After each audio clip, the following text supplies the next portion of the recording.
Introduction of biology. आज हम biology का इंट्रोडक्शन है सो सीखेंगे।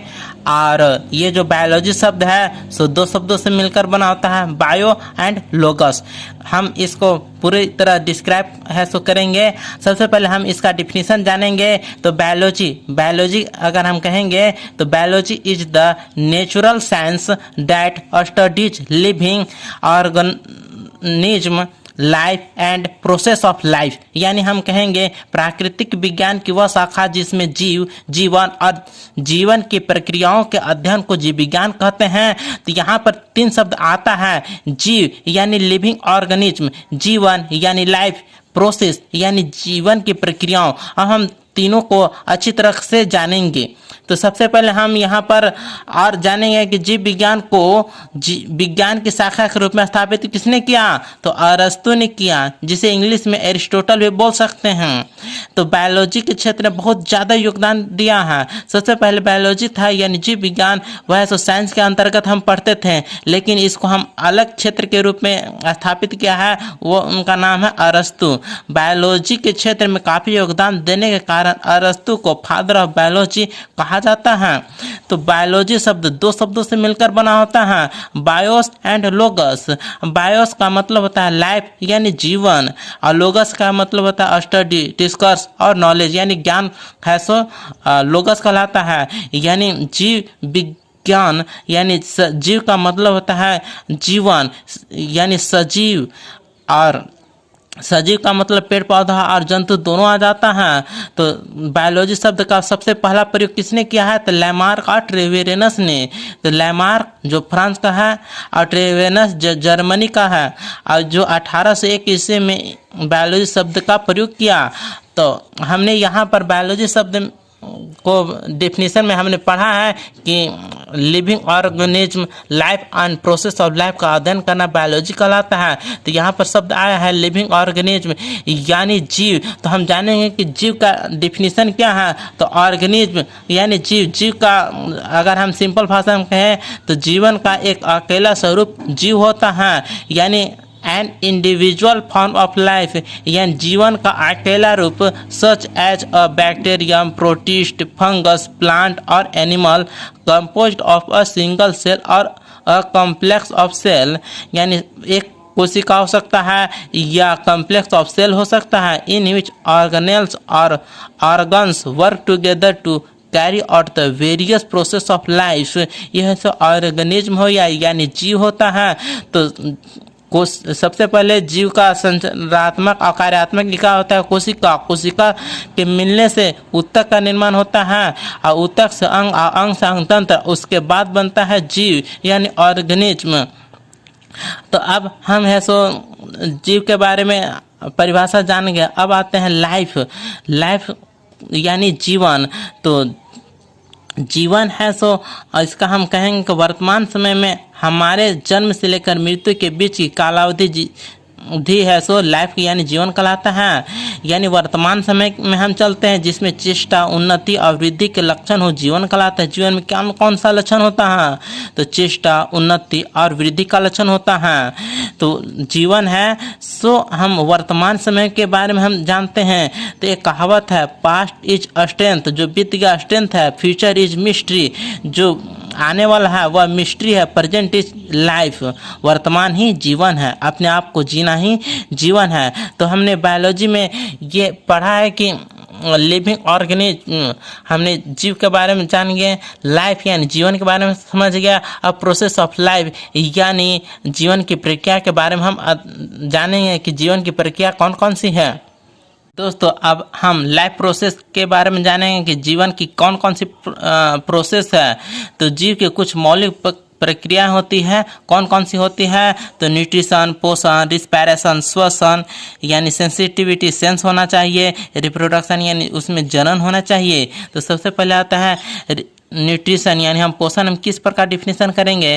तो हम भोजन को मुंह से ग्रहण करते हैं, उसको पचाते हैं और शरीर से एब्जॉर्ब करता है उस भोजन को, और उससे ऐसा हमें पोषण प्राप्त होता है। तो भोजन में पोषक पदार्थों को अधिग्रहण करना पोषण कहलाता है। पोषण को इंग्लिश में न्यूट्रिशन कहेंगे। Nutrition is the science that interprets the nutrients and other substances in food in relation to maintenance, growth, reproduction, health and disease of an organism। ये ऐसा न्यूट्रिशन यानी पोषण कहलाता है। अब हम जानते हैं कि रिस्पायरेशन यानी श्वसन का डिफिनीशन क्या है। तो सांस लेने की प्रक्रिया हम रिस्पायरेशन यानी श्वसन कर सकते हैं। रिस्पायरेशन यानी श्वसन, यानी इसमें ऑक्सीजन को ग्रहण करते हैं और कार्बन डाइऑक्साइड को बाहर निकालते हैं, तो उसी को कहते हैं respiration. Respiration is the moving air यानी गैसों का परिवहन ऑक्सीजन तथा carbon dioxide between cells and other outside environment, यानी बाहर से ऑक्सीजन को ग्रहण करते हैं और शरीर से कार्बन डाइऑक्साइड को बाहर निकालते हैं। इसी प्रोसेस को रिस्पायरेशन कहते हैं। अब हम जानेंगे कि सेंसिटिविटी यानी संवेदनशीलता क्या है। हर एक जीव में सेंस होता है, तो हम इसको कहेंगे कि जिसमें दुख, दर्द, पीड़ा का अनुभव होता है वही ऐसा सेंस कहलाता है। जीव अपनों तथा दूसरों के दुख, दर्द और पीड़ा का अनुभव करना संवेदनशीलता है। संवेदनशील व्यक्ति अत्यधिक भावुक व दयालु व कोमल प्रकृति का होता है। जिसमें इमोशन हो, सेंस हो, वही जीव कहलाता है। Emotional feeling of self and others यानी इमोशन फीलिंग होना चाहिए। अब हम जानेंगे कि रिप्रोडक्शन, इसके बाद आता है लाइफ प्रोसेस में रिप्रोडक्शन यानी प्रजनन, यानी बच्चों को जन्म देना यानी जनन कहलाता है। जीव अपने ही सदृश किसी दूसरे जीव को जन्म देकर अपनी जाति की वृद्धि करना जनन कहलाता है। जिसे इंग्लिश में कहेंगे न्यू इंडिविजुअल ऑर्गेनिज्म। जिसे इंडिविजुअल ऑर्गेनिज्म में नया जो जन्म होता है उस बच्चा को इंग्लिश में ऑफस्प्रिंग बोलेंगे। ऑफस्प्रिंग मतलब नवजात शिशु हो गया। Are produced from their parents, तो ऐसो पेरेंट्स से यानी माता पिता से नया ऑफस्प्रिंग उसी के जैसा सेम है सो प्रजनन करना तो जनन कहलाता है। तो लाइफ प्रोसेस में हम ये सब जाने। अब आप जानते हैं कि आधुनिक जीव विज्ञान के आधार क्या है। उसके बाद हम चलेंगे कि ब्रांच ऑफ बायोलॉजी कौन कौन सा है। तो आधुनिक जीव विज्ञान का आधार कौन कौन सा है, तो है सो यहाँ पर 5 चीज है जो आधुनिक जीव विज्ञान का आधार है। सबसे पहले जीव विज्ञान को विज्ञान के क्षेत्र, विज्ञान के अंतर्गत पढ़ना पड़ता था, लेकिन अरस्तु के योगदान के कारण है सो आज हम जीव विज्ञान को अलग ब्रांच के रूप में पढ़ते हैं। तो आधुनिक जीव विज्ञान का आधार है कोशिका सिद्धांत, क्रम विकास, आनुवांशिकता, समस्थापन, ऊर्जा। अब हम एक एक करके ऐसो जानेंगे। कोशिका सिद्धांत, इसे हम इंग्लिश में सेल थ्योरी कहेंगे। यह है सो स्लाइडेन स्वान ऐसो सिद्धांत दिया है। यह 1839 ईस्वी में है। इसमें है सो इसमें कहा गया है कि कोशिका है यानी सेल है सो जीवन का संरचनात्मक एवं कार्यात्मक इकाई है। सभी जीव है सो कोशिकाओं के मिलने से बना है और कोशिका एक दूसरे से सहयोग करके जीवन का निर्माण करता है। अब हम चलेंगे कि क्रम विकास यानी इवोल्यूशन। तो आनुवांशिक लक्षणों के पीढ़ी दर पीढ़ी परिवर्तन को हम कहेंगे क्रम विकास यानी इवोल्यूशन। अब हम चलेंगे आनुवांशिकता, इसे इंग्लिश में कहेंगे हेरेडिटी। जब है सो माता पिता का गुण बच्चों में आ जाता है तो उसी को कहते हैं हेरेडिटी। पेरेंट्स का गुण यानी ट्रेट्स उनके संतानों को इंग्लिश में कहेंगे ऑफस्प्रिंग में पास होना यानी जाना आनुवांशिकता यानी हेरेडिटी कहलाता है। अब हम जानेंगे कि समस्थापन यानी होम्योस्टैसिस। होम्योस्टैसिस 2 शब्दों से मिलकर बना है, होम्यो और स्टैसिस। होम्यो का मतलब होता है समान और स्टैसिस का मतलब होता है निश्चल स्थिर रहना।